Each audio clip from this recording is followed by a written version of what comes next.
It's kind of a strange gospel in a way. I think we all hear it and we all go, well, the guy cheated. I mean, how is this? He stole from his master. How is this a good thing? He doesn't say what he did is a good thing. As a matter of fact, the gospel even says the master commended the dishonest steward. He says he's a liar, but he's praising his cleverness at getting himself out of trouble with other human beings. That's what he praises in the man. And he makes a comment, he says, children of the light, for some reason, don't seem to be bright enough to do that cleverness within their own lives, like the people who are worldly do. That's what he's saying. He's making a comparison. Why don't we apply the same kinds of figuring it all out in our spiritual lives, in our lives of the soul? Why don't we take the time to do that like we take the time to figure out everything else around us? How to get out of trouble, how to do everything. I mean, it starts when we're kids. Doesn't take your children long to figure you out, does it, Mom and Dad? They know exactly how to work the two of you. I did. My mom was always no. And my dad was a softy yes. Didn't have to work very hard on him. I figured it out very early. I knew my mother would say no, so I'd go to my dad first and I'd say, can I do this? And he'd say, well, if your mother says so, it's okay. So I would go to Mother and say, Mom, can I do this? Dad said it's okay. Well, I don't think that's what Dad said.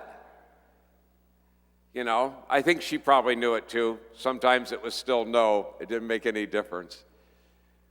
But we do that. We figure that out when we're little kids, how we operate in our families. We figure it out in our marriages. We figure it out in all of our human relationships, how to operate. The problem is they often involve dishonesty. It's funny.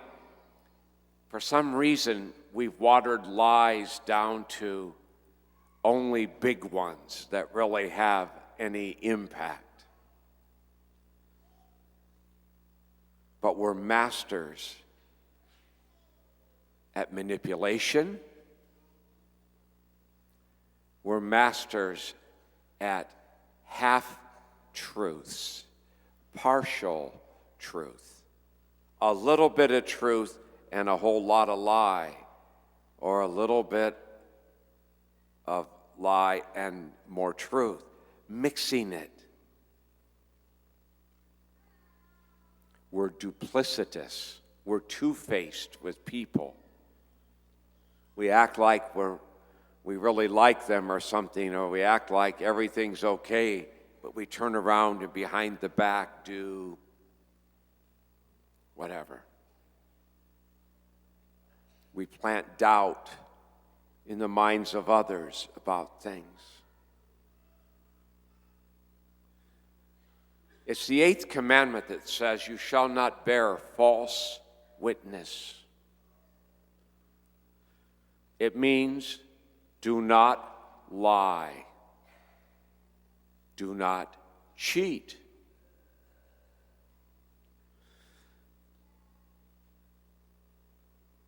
It's amazing.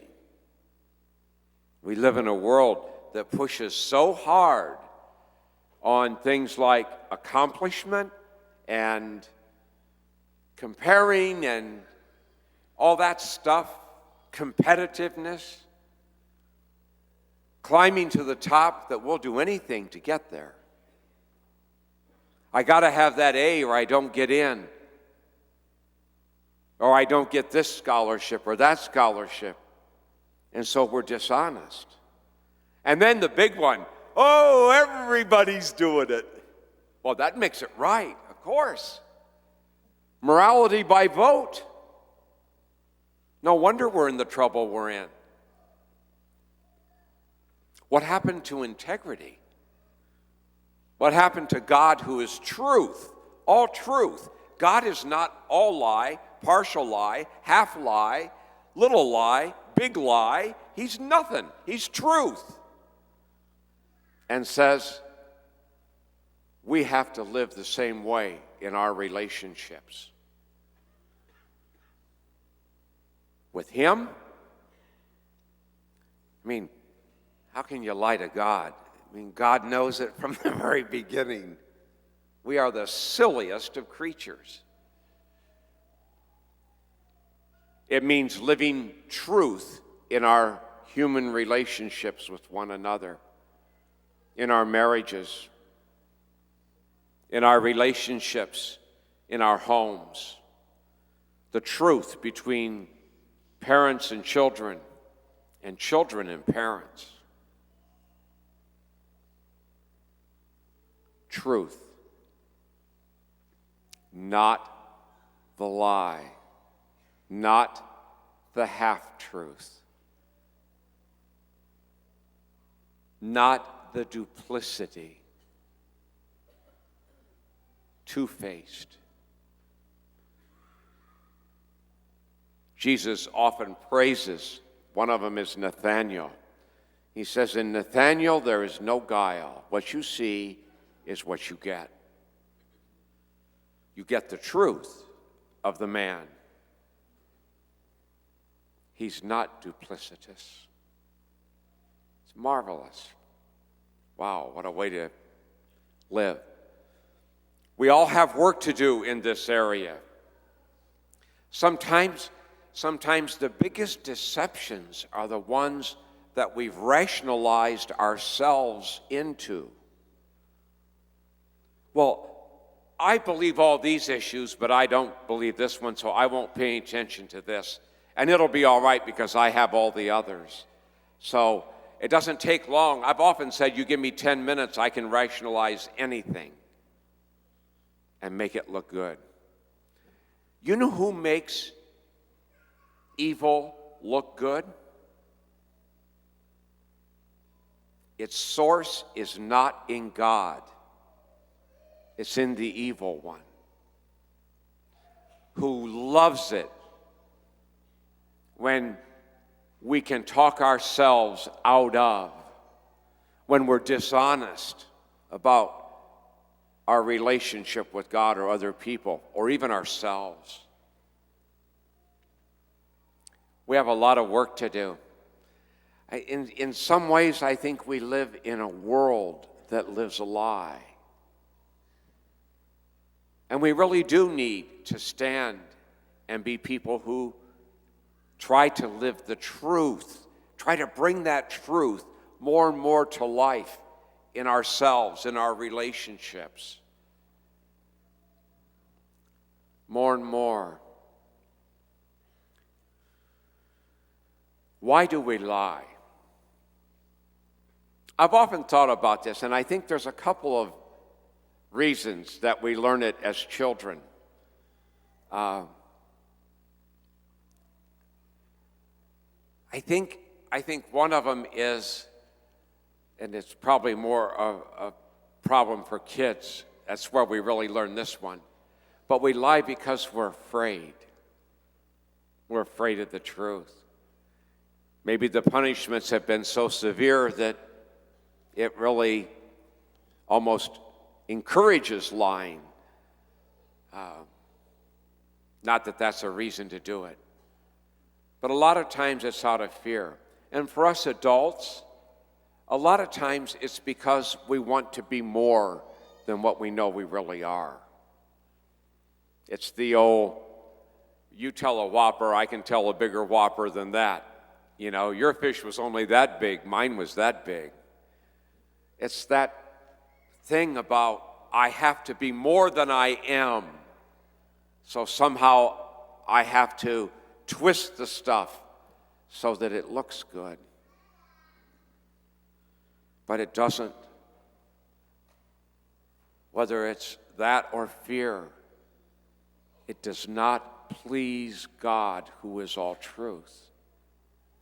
And it's something we really need to work on. Here's the biggest damage of lying. It's not just the lie, but it's the trust that it destroys in our human relationships. If we would think about it more, the lie gets discovered. You think that other person is going to trust you? It's the most damaging thing to human relations. It's the trust that the lie destroys that does even the greatest of damage. I like these kind of gospels. They make me uncomfortable. Not that I like to make myself miserable, but I think you have to from time to time. I think it's part of God's great love for us. This is a tough one because I'll bet everybody in this room practices what Jesus is telling us not to do in some shape or some form. And it's a great, loving reminder from God that we have a ways to go yet, that we're not done. We still have things that we have to change.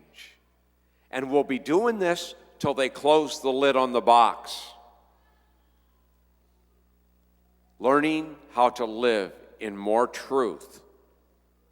Learning how to live with less deception and with less lies in our day-to-day living. It's because He loves us that He puts these kinds of things in front of us for examination.